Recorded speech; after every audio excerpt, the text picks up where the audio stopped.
ISO 27001 and CPA certification, what's the difference? Comparing ISO 27001 and CPA is a bit like comparing apples and oranges. They're both recognised industry standards associated with cybersecurity in much the same way that apples and oranges are both fruit, but they're designed to do different things. In a nutshell, CPA certifies an individual product, and ISO 27001 can certify a whole company covering all of its processes and procedures around information security and the way that it develops its products. At Armour, we're well qualified to talk about both as we've achieved them both. Here we talk to our CTO, Dr. Andy Lilly, who gives an explanation of each. So Andy, to start off with, what is ISO 27001 and what are the main benefits? Okay, thanks, Andrea. So ISO 27001 is one of many international standards around quality and security and safety and things like that. Everybody's familiar, I think, with ISO 9001, the general sort of quality standard for continuous improvement and so on of one's management systems. 27001 is specifically around the management of your own security systems, information security. So, what information assets you have, what risks they might have, and how do you protect them? It's defined generally by a scope. So when you're looking at ISO 27001, it may cover an entire company. It may cover part of a company. It could cover, say, development processes, but not financial processes. It could cover certain locations around the world and not others.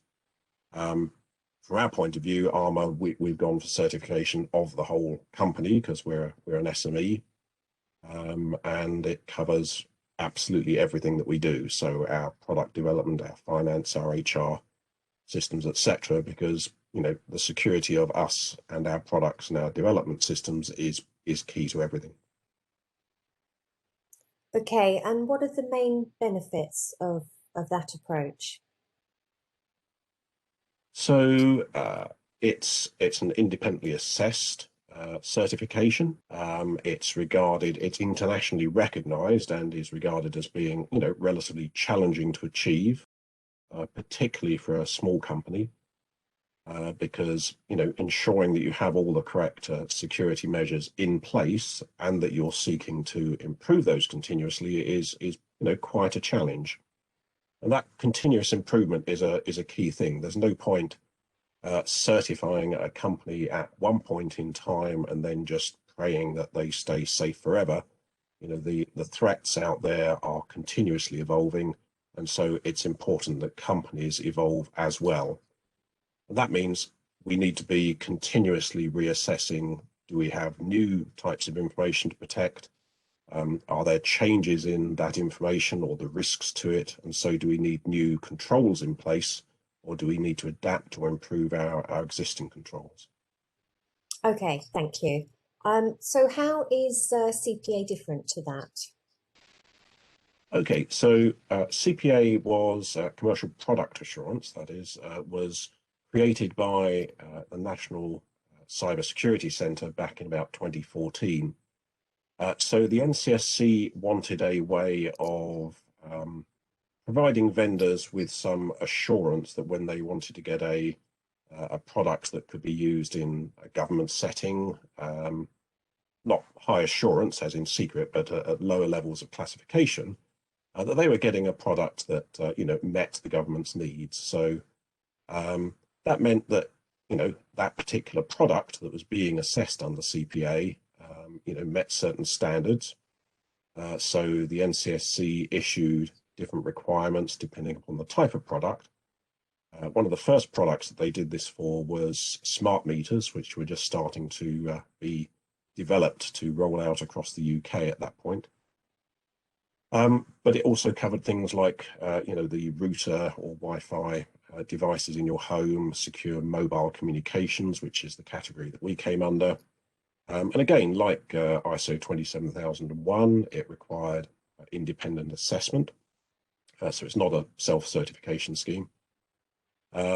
And it was to some degree, challenging in the sense of obviously it was backed by NCSC, and so they had to make sure that your products really were secure. Okay, thank you for that. So what's happening with CPA now? So NCSC has decided that they wanted to change the way they were assessing security to assist vendors. As I said, CPA doesn't cover the high assurance space, the secret space. That's always been covered by what they term the CAPS process. But I guess they recognized that there were some limitations to CPA. It only assessed a given product at a given version. That meant as soon as the product changed in any substantial way, it really ought to be recertified in some manner. And I think the recognition and take-up, unfortunately, wasn't as broad, even across government customers, as it really should have been. And so what's happened is that NCSC they're effectively closed down CPA in the sense of any new entrants into the scheme. So people who were certified in the past, like ourselves, are gradually, dropping off their website list. And ironically, the only systems that are still under the CPA process are the smart meters, which obviously are key to our national infrastructure, so one can understand that. Is there going to be a replacement for CPA, Andy? So we certainly hope so. We're one of a number of companies who work in the assurance space, which means obviously supplying solutions that UK government can use. And there's a recognised need for something below the secret level that people can certify themselves to, so that government customers know that they can buy with some degree of assurance. So we are working with NCSC on that. I think it's still at a sort of trial stage. They've worked through different iterations of how to run a system like that. But it is quite complicated, so I'm afraid that's not in place at this time, which is why a solution such as ISO 27001, which is also a sort of broader assessment of a company, seemed like the best place for us to go. Okay, Andy, so it sounds like ISO 27001 is a good measure for companies looking to procure secure communications products.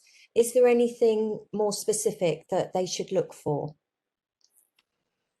So as I said, 27001 is defined by a scope statement. So that's where the company that's being assessed says what parts of them are being assessed, which offices or products or departments.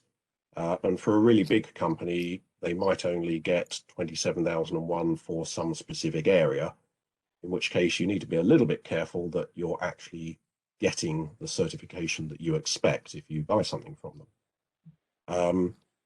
27001 doesn't necessarily mean that that you adhere to local laws and policies. So 27001 for a company that's overseas might not mean that they fully follow things like GDPR. You just need to be slightly careful. For ourselves, because we're an SME, we've certified the entire company. So everything from our HR processes, which obviously protects our staff and ensures that they are vetted and capable of doing the work, through to our suppliers, because obviously we use equipment, we use software. We need to make sure that all of those are secure, particularly in the light of things like the SolarWinds attacks that have happened in the last few months. Through to the development and then the delivery of our products and our support of them out in the field. So everything to do with Armour and our products has been covered by the certification. It's also important, if you're looking at a company who's got ISO certification, to see whether they're genuinely going through the process of that continuous improvement they're supposed to undertake. So if they only release one version of their software every 3 years, it's very unlikely that they're actually improving that software at an appropriate rate, given the rate of attacks and vulnerabilities out there. So there are a number of things to look at, but in the absence of CPA now, ISO 27001 is certainly a very strong indicator of a company that has a strong dedication and commitment to security holistically, i.e. as the whole of the system. Brilliant, thank you very much. And so, to summarise the discussion with Andy, ISO 27001 is an internationally recognised standard that shows an organisation is dedicated to following the best practices for information security and has been externally assessed and certified against its declared scope. For Armour, our entire company is certified, covering development and deployment of our products and all our supporting processes such as finance and our supply chain. We are proud of achieving CPA certification for Armour mobile products, but since CPA stopped renewing product certifications in 2020, Armour has chosen to focus on ISO 27001, since this emphasises our holistic approach to security across our whole organisation and all of our products, Armour Mobile, Signet by Armour, and our white label products.